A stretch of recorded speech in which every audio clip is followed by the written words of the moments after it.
If you just focus on doing what you love, and it took me a while to do that, and I know that, I mean, not everybody finds their passion, not everybody, I mean, sometimes you die not really knowing what you were supposed to do in life.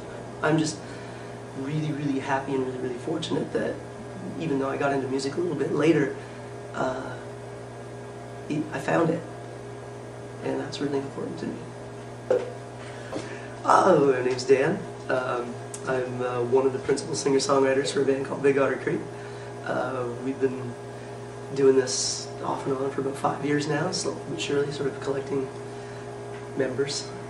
And we're pretty excited these days. We've got ourselves an EP that we're mixing next week, and a third video that's going to come up in May at some point. So you guys are a collection of musicians. How did that get started? It really began at a bar called the Hideout, and it was a Sunday afternoon, and I was doing an open show, you know, sort of a flexible stage where people can get on and jam. And John walked in straight from the airplane. It was Mother's Day, so my mom and dad were there, and John really wanted to get up and jam a few songs. He was looking for some gigs. He was looking for just any way to get exposed. And I told the owner, Jimmy, I said, well, you know, if he sucks, I'll get him off stage immediately. You know. Yeah, he jumped on stage with me, and it was a real natural fit. And, you know, 5 years later, we're still the best of friends, very good friends, and we're still making music together, which is fantastic.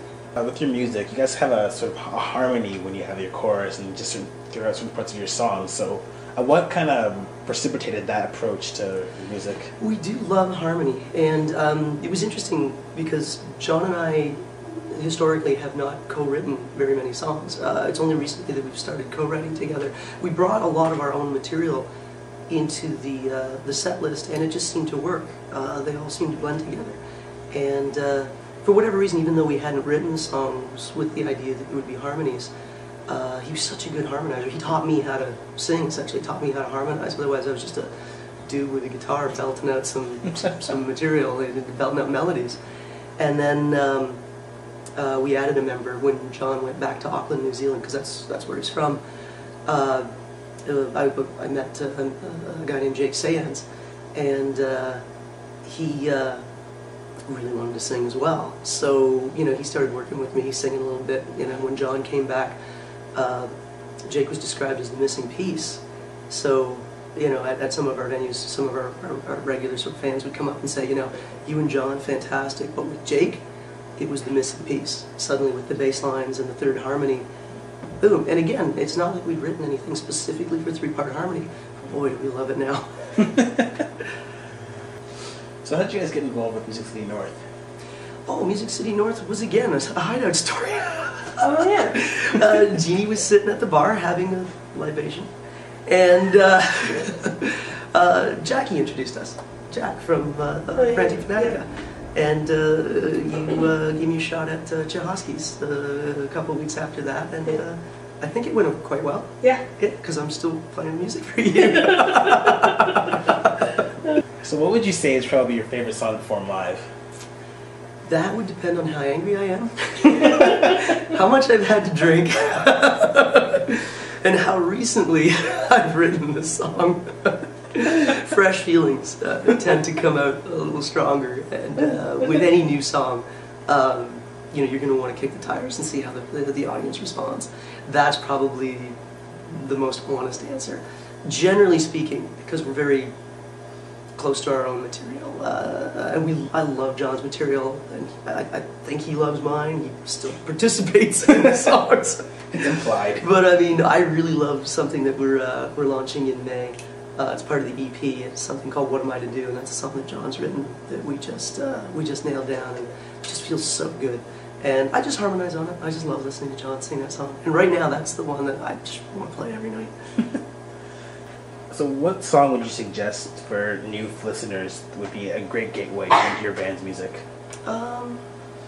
We've got 2 videos out right now, and they're both pretty representative of what we do.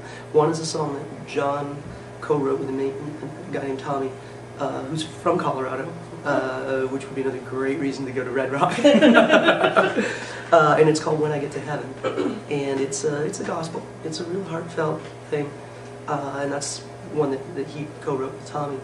And then the other one that's out there, which we're proud to say has got 132,000 hits now. It was very, very well received online, is a song called Broken Hearted, which I wrote because I was tired of being broken-hearted. And again, very, very representative of who we are and what we do. And that particular video involves a lot of friends and family at the Detour Bar. It was shot in my apartment and then shot. The live component was shot at the bar, at my regular Tuesday gig. No stand-ins, no actors, nothing. These are just our friends and family, people that would go out and see us anyway. It's really, really, really reflective of what we do and who we are. So what's something that fans can look forward to at Music City North this year? Besides Rounds of James? I'm looking forward to seeing Jeannie. There you go. I'm looking forward to working with Jeannie. I'm looking forward to being in another festival that is just so much fun to be involved in. The fans that come up to see the venues, to go to the venues to see the people that are performing are just some of the best, sweetest, coolest, happiest people. And I can't thank Jeannie enough for having us involved in Music City North.